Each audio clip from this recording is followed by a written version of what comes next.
Whether it's your emergency fund, cash reserves, extra cash, I don't know, where should you be stashing your cash right now? I've got 3 options for you, that and more coming up.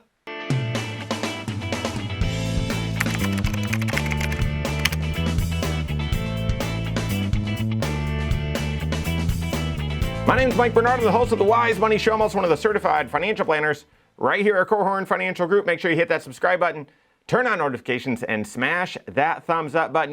You know, it used to be easy. Where should you put your cash? Well, just in the bank, a savings account at the bank or checking account. And those were maybe simpler times because we didn't have a lot of inflation, didn't even think about it. In fact, as a financial planner, when we would do long-term retirement plan projections and show people that, okay, we're factoring in a 3% average inflation rate, they would say, you're lying. There is, that's not going to impact us.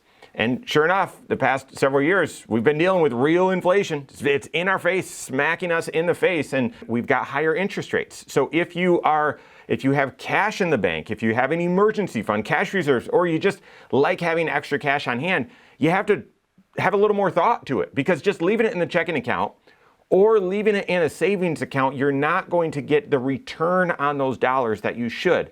Cash in the bank is not designed to make you rich or make you wealthy. It's designed oftentimes to keep you from going poor, so that when a financial need comes up or you've been saving up for a want, you don't need to go into debt, or it's not a financial hardship. So yeah, it's not where you need to look to, how can I maximize my return? No. But you should be able to get a competitive interest rate. If you have your emergency fund full, or even excess cash, or other dollars saved up in the bank, where should you be stashing your cash? All right, I've got 3 ideas for you, and I'm going to give you the pros and cons of each. You can find the one that works best for you, or the multiple that work best for you, work with your CFP on it. But the first is my favorite, and that's the high yield savings account. High yield savings account. Now, that's what they're calling them now. Way back in the day, these were just money market accounts. Okay, different than a money market fund. I'll get there. But money market account is it's not a checking account. Nope. It's not a savings account, although it's going to look and feel like one. It's a high yield savings account, or a money market account issued by a bank, but it is a money market, meaning the bank is going to do different things with those dollars. You'll just see it normally as your account and your balance, but the bank is going to turn that into commercial paper or turn it into other investments. And so here's the deal. Pros, so what's the advantage of having some of your emergency fund? That's where I have mine, in a high yield savings account, or any cash reserves there. Pros are it's FDIC insured. FDIC insured. Okay, so because it's from a bank and it's a money market savings account, money market account, it is FDIC insured up to the normal FDIC insured limits. Second, it's liquid. Third, it should be free. So fully accessible, and there really should be no cost to have the account or anything like that. To me, those are my 3 rules of where you should put money. Okay, is it FDIC insured? Check.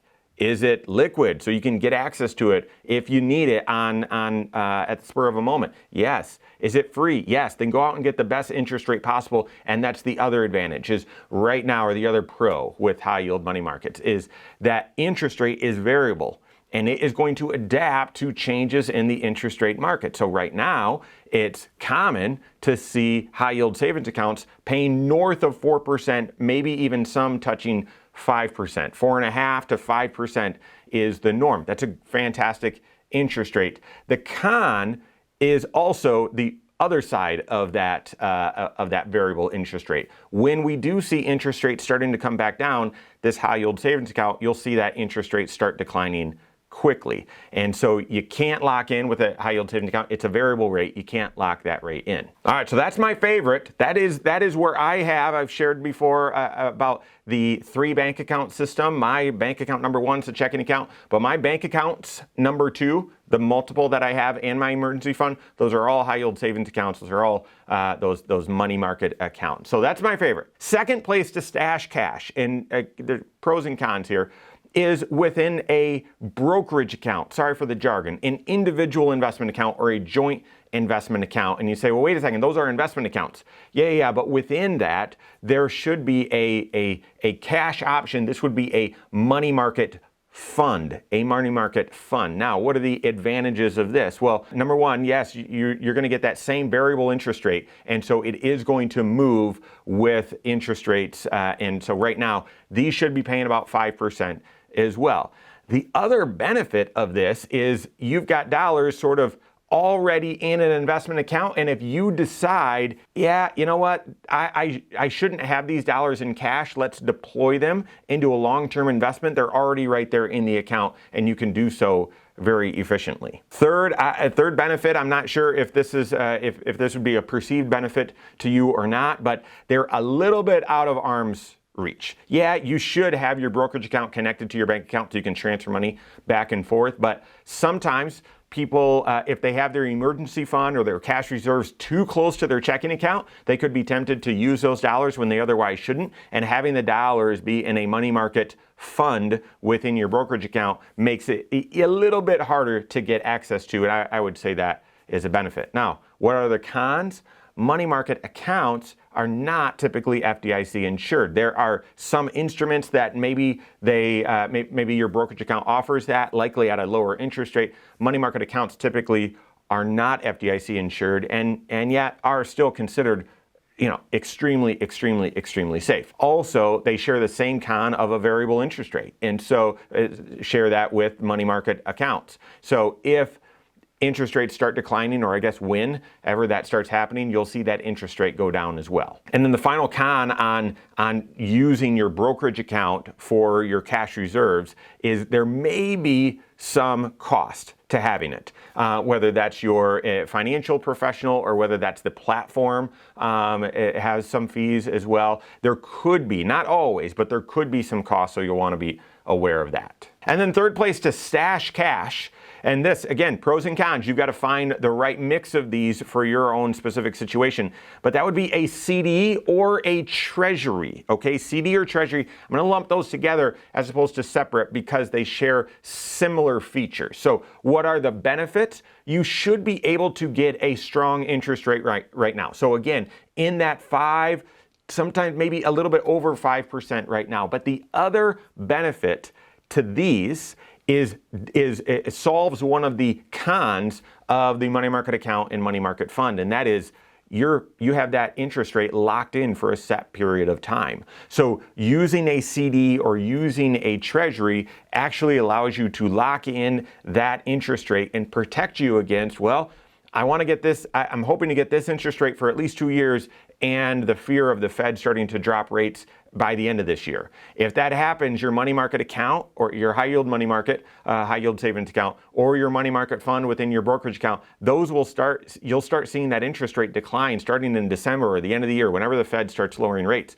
But for this third option, CDs or treasuries, that interest rate's going to be locked in until it matures. So that's the benefit. The cons, there's a couple, and one is they can be a little bit more complicated. So a CD at a bank, you would say, is not complicated, but the complexity lies in not all CDs at the bank are going to offer a competitive interest rate. I've done a few videos on that before. Most of them will offer a very, very low interest rate, well below market, but you'll have to look and hunt and find a CD special at a term that you might not even want in order to get the most competitive rate. So it's a little bit more complicated. Getting CDs within a brokerage account means you now have brokerage CDs, which are FDIC insured and all of that. However, the value might change a little bit on your statement if you are looking at it before it matures. The other treasuries, right, those are going to be held within your brokerage account, and you will see that value fluctuate a little bit. If your intention is to hold it all the way to maturity, then you don't need to worry about that fluctuation,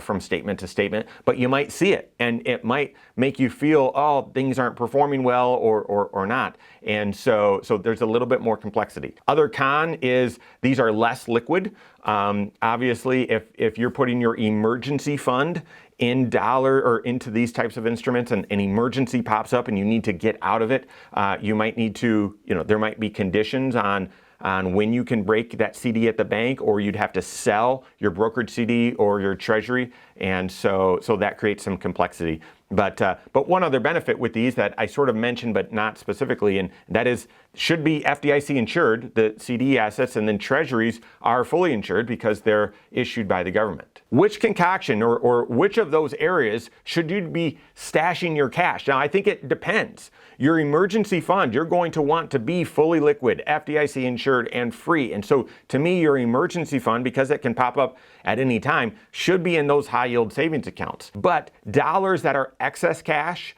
or I'm not going to need to touch it. If there is an emergency, I've got resources here. Those dollars, consider being in that brokerage account, possibly brokerage CD or treasury if these are shorter term dollars or intended for lower risk. But you got to work with your CFP on that. If you don't have a CFP on your team, you can contact one on my team. Find us online, Korhorn.com. That's Korhorn with K, wisemoneyshow.com. You can find us there as well, or send us an email, info@korhorn.com.